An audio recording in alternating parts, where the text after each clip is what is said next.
Hey guys, Steve Houston. It is April 21st. So this is my running day, in case you didn't know it. Some of you I've talked to on the phone. Shout out to James and Bradley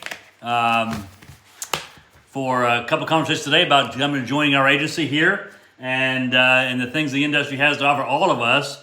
What a phenomenal time it is to be involved in this industry. So today I went out, had two appointments. It is Wednesday so far this week. Those are my running days, Wednesdays and Thursdays. As all of you know, I am vlogging this, I guess is the word for it, every time I go out. So today I had two appointments. I sat with one, and the other one was call before you arrive or call in to confirm. I never call in and confirm, just so you're aware. So I drove out there anyway, about an hour. Beautiful drive in the country, love it. I got a chance to talk to a few people on the way out. So that was fantastic. I enjoy talking to all of you about the industry, about what you're looking for in the industry, what your options are, and some of those snake oil conversations that all of you have with various recruiters. So got that done while I was driving out. Unfortunately, I did not call before to confirm, or fortunately, however you want to look at it. I never do. It doesn't bode well. It doesn't go well in your favor. Never. This is a law of large numbers in leads. It's also a law of large numbers when running appointments, right? So I go do the do, right? I go out there and I do the deal, regardless of whether or not they tell me to confirm before I come. I don't. I never do. It goes the same way with dialing. I triple dial every lead. I don't text or confirm the appointments. If I book an appointment, I'm going. Regardless of whether or not they leave a voicemail or, the dog has been hit, kids in the hospital, kids that got the doctors, I go.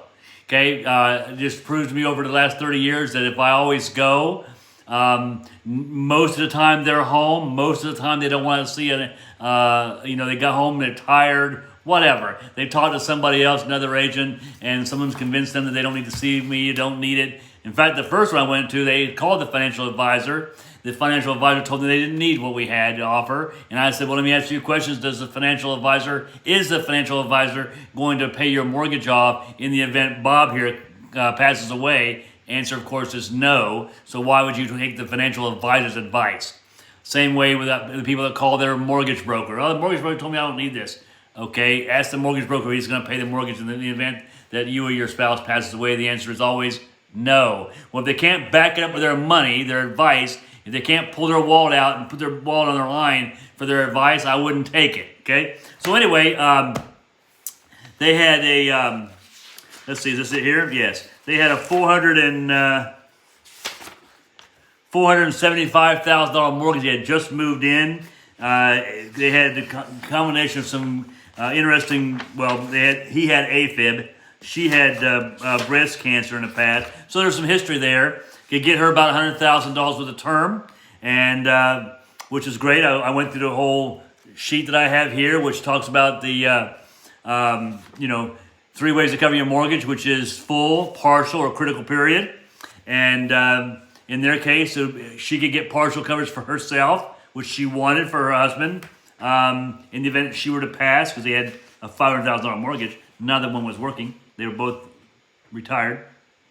But he had AFib, and that pretty much puts him in a dire strait for qualifying for anything but whole life. But again, my answer is, hey, good news, I got you coverage.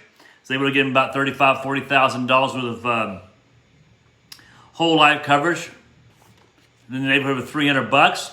So they wanted to think about it, and which is the number one objection you're going to get in the field, which I overcame several times, and got the application. So that's great. But and I'll talk to you about how I did that in another video. And how you remove all the objections against in the home, right? The number one objection is they want to think about it. Number two is finances. We're going to check our finances. You just moved in, all those kind of things.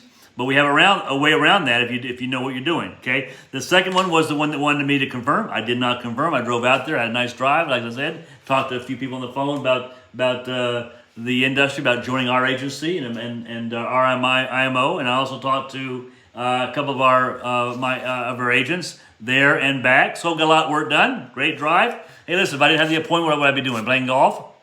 Well, that's kind of a tough decision to make. But I got out there. They were not home. I called several times, did not answer. Left a note on the door, and I will reschedule. So basically, that's I had 2 appointments today. Angela has 1. So I don't know the results of that one as of yet, but that is the day in the life of a mortgage protection sales agent.